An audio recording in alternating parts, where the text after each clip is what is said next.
ભરૂચ એક એવી સીટ જે જ્યારે લોકસભા ચૂંટણીને ઘણીવાર હતી ત્યારથી ચર્ચામાં હતી અને ચર્ચાનું કારણ હતું ચૈતર વસાવા. ચૈતર વસાવાની સામે કેસ નોંધાયો, જંગલની જમીન ખેડવાને લઈને વિવાદ થયો, કેસ થયો અને ત્યારબાદ આખો જે ઘટનાક્રમ થયો તેઓ જેલમાં ગયા, જેલમાંથી છૂટ્યા અને હવે તેમનું નામ આદિવાસી સમાજમાં ખૂબ જ મોટું છે. અને ત્યારબાદ ભરૂચની જે લોકસભા ચૂંટણીની જે સીટ છે આમ આદમી પાર્ટીએ ઘણા સમય પહેલાં જ જાહેરાત કરી દીધી હતી અને સામે તેમના મનસુખ વસાવા છે, જેઓ લગભગ છેલ્લા 6 ટર્મથી લોકસભાની ચૂંટણી જીતતા આવ્યા છે. એમની સામે એક એવો યુવા વ્યક્તિ છે ચૈતર વસાવા, જે ક્યાંક ને ક્યાંક તેના કામથી ઓળખાય છે, તેઓ દાવો આમ આદમી પાર્ટી કરે છે. ત્યારે હવે એક એવા સમાચાર આવ્યા છે કે જેને લઈને ક્યાંક ને ક્યાંક આમ આદમી પાર્ટી અને ચૈતર વસાવાનું ટેન્શન વધારી શકે છે. શું છે આ સમાચાર અને કેમ એવું કહેવામાં આવે છે કે આને કારણે ચૈતર વસાવાને અને આમ આદમી પાર્ટીને નુકસાન થઈ શકે છે, તેની વાત કરીશ આ વિડીયોમાં.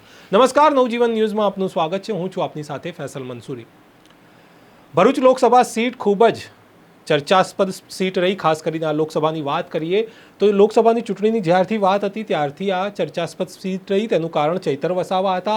આમ આદમી પાર્ટીએ ગઠબંધનની જાહેરાત પહેલાંથી, સીટની વહેંચણી પહેલાંથી જ તેમની લોકસભાની ઉમેદવારીની જાહેરાત કરી દીધી હતી કે ચૈતર વસાવા ભરૂચથી લડશે, જેને લઈને પણ ખૂબ ચર્ચામાં રહી. ત્યારબાદ હવે જ્યારે મનસુખ વસાવા અને ચૈતર વસાવા સામે જુબાની જંગ પણ જોવા મળતો હતો, પરંતુ હવે એક સમાચાર આવ્યા છે જેમાં એવું છે કે AIMIM જે અસદુદ્દીન ઓવૈસીની પાર્ટી છે તે પણ ભરૂચથી ચૂંટણી લડવાની વાત સામે આવી છે. ભરૂચ અને ગાંધીનગરથી તેઓ ઉમેદવાર ઊભા રાખશે અને તેને લઈને જ હવે વાત ચર્ચાઓ જાગી છે. ભરૂચની સીટ પર ખૂબ જ મોટી સંખ્યામાં, મોટા પ્રમાણમાં લઘુમતી એટલે કે મુસ્લિમ ઉમેદવારો છે અને ક્યાંક ને ક્યાંક માનવામાં આવી રહ્યું છે કે આદિવાસી સમાજ અને મુસ્લિમ સમાજના જો આ વોટ જે છે એક તરફ પડે ચૈતર વસાવાને તો ક્યાંક ને ક્યાંક ભાજપની મુશ્કેલી સર્જાઈ શકે છે. આવી વાતો સોશિયલ મીડિયામાં પણ ઘણા સમયથી જોવા મળી રહે છે, કારણ કે જે સમીકરણો છે તેને લઈને જ આ વાત કહેવામાં આવે છે કે મુસ્લિમ સમાજ અને આદિવાસી સમાજના જો ચૈતર વસાવાને મત મળે તો ભાજપ માટે મુશ્કેલી સર્જાઈ શકે છે.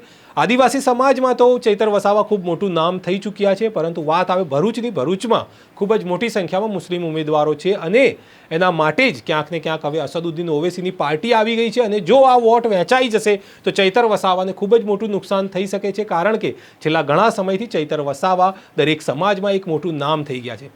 જોકે અસદુદ્દીન ઓવૈસીની પાર્ટી ઉપર વિરોધીઓ વોટ કટવા પાર્ટીનું લેબલ લગાવે છે. ઘણી વખત જોવા મળે છે કે વોટ કટવા પાર્ટી તરીકે અસદુદ્દીન ઓવૈસીની પાર્ટીને સંબોધવામાં આવે છે.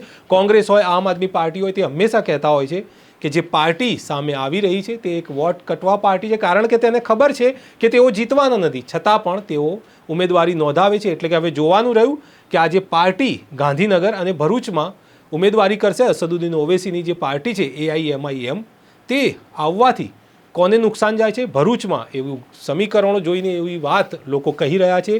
જો આના કારણે જે લઘુમતી સમાજના વોટ છે તે વહેંચાઈ જશે તો ક્યાંક ને ક્યાંક જે નુકસાન છે તે ચૈતર વસાવાને જઈ શકે છે અને એનો ફાયદો સીધો મનસુખ વસાવાને મળી શકે. હવે જોવાનું રહ્યું કે ભરૂચમાં કેવા સમીકરણ સર્જાય છે, કેવો ઘાટ સર્જાય છે, કે મનસુખ વસાવા જીતે છે કે ચૈતર વસાવા જીતે છે કે અસદુદ્દીન ઓવૈસીની પાર્ટી આવે છે, તો કોને સૌથી વધુ નુકસાન થાય છે તે પણ જોવાનું રહ્યું. તમામ સમાચારો અપડેટ કરીને આપના સુધી પહોંચાડતા રહીશું, તેથી અમારી ચેનલને સબસ્ક્રાઇબ કરવાનું ભૂલશો નહીં. ફરી મળીશું મહત્વના સમાચાર સાથે. ત્યાં સુધી નમસ્કાર.